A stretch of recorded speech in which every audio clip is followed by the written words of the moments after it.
Alors que Camiche s'élève de son ombre en rugissant, toutes les lumières éclatent et les tubes à gaz explosent.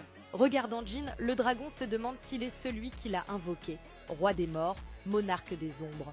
Les Américains se demandent ce qu'ils ont sous les yeux, mais réalisant qu'il y a des humains à proximité, Camiche déclare qu'ils doivent mourir et qu'il les tuera tous.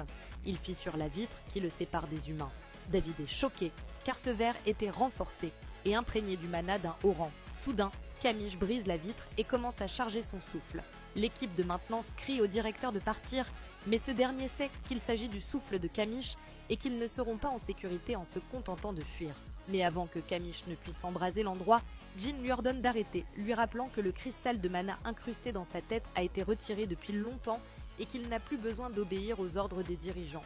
Réalisant que Jinwoo parle la langue des monstres, les Américains sont stupéfaits. Sentant ce que cela fait de se soumettre au monarque des ombres, Camiche plisse les yeux et s'approche, se présentant comme le serviteur humble qui servait autrefois l'empereur dragon, rendant hommage à son nouveau roi.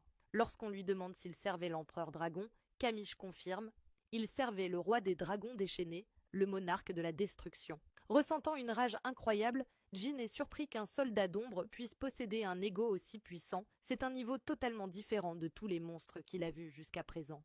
Il peut dire qu'il possédait une puissance incroyable. Absolument abasourdi par le dragon remuant sa queue, les Américains regardent avec admiration le roi des morts, monarque des ombres, et le roi des géants, monarque du commencement. Cela doit être l'un des 9 monarques mentionnés par le système. Malheureusement, Camiche fait ses adieux à Jean car il semble que leur rencontre soit arrivée trop tard. Réalisant que même le pouvoir du monarque des ombres ne peut lutter contre le passage du temps, Jean hurle après le système. Cependant, en s'effaçant, Camiche exprime son envie envers les soldats de Sa Majesté qui peuvent le servir pour l'éternité. Il avertit ensuite Jean qu'il y a 4 humains qui ont emprunté le pouvoir des dirigeants, qu'il doit se méfier d'eux, ajoutant que c'était un honneur d'être en présence du nouveau roi. Le dragon disparaît alors que le système informe Jean de l'échec de l'extraction de l'ombre. Il lui indique également que l'ombre de la cible est retournée dans le néant du vide.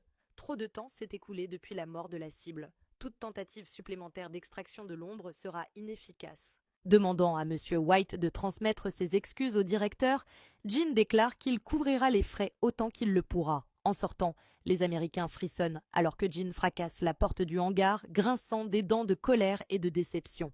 Et cet arc continue, abonne-toi pour la suite.